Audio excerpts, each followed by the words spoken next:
जब भी आप फ्लिपकार्ट से कोई भी एसी ऑर्डर करते हैं तो आपको इंस्टॉलेशन के लिए कॉल किया जाता है और आपको इस बात पे ध्यान देना है कि इंस्टॉलेशन कोई फ्लिपकार्ट की तरफ से नहीं होना चाहिए, बल्कि आपको उस इंस्टॉलेशन को कैंसिल करवा के और आपको ऑथोराइज्ड जो कंपनी है उस पे से ऑथोराइज्ड इंस्टॉलेशन करवाना है। उसके कस्टमर एग्जीक्यूटिव को कॉल करना है और वहाँ से उनको कहना है कि मैंने फ्लिपकार्ट से नया एसी परचेज़ किया है, मुझे इंस्टॉलेशन के लिए टेक्नीशियन भेज देने के लिए।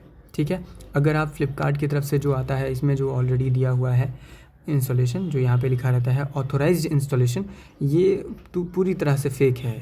इसके जो टेक्नीशियन होते हैं ये आपको बहुत बड़ा नुकसान हो सकता है।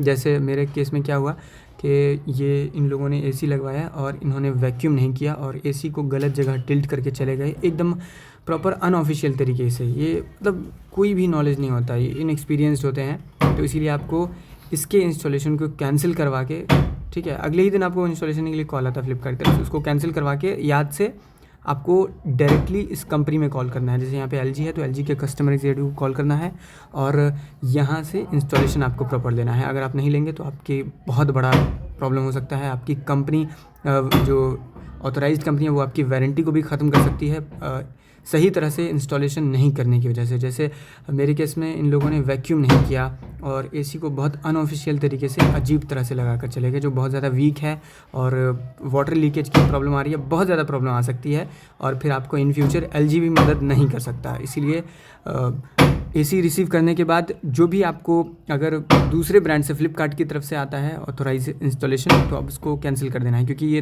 पूरी तरह से जो दिख रहा है ये पूरी तरह से फेक है और आपको सेपरेटली कंपनी में कॉल करके इंस्टॉलेशन मंगवाना है और रिस्क नहीं लेना है, वरना आपको बहुत बड़ा प्रॉब्लम हो सकता है।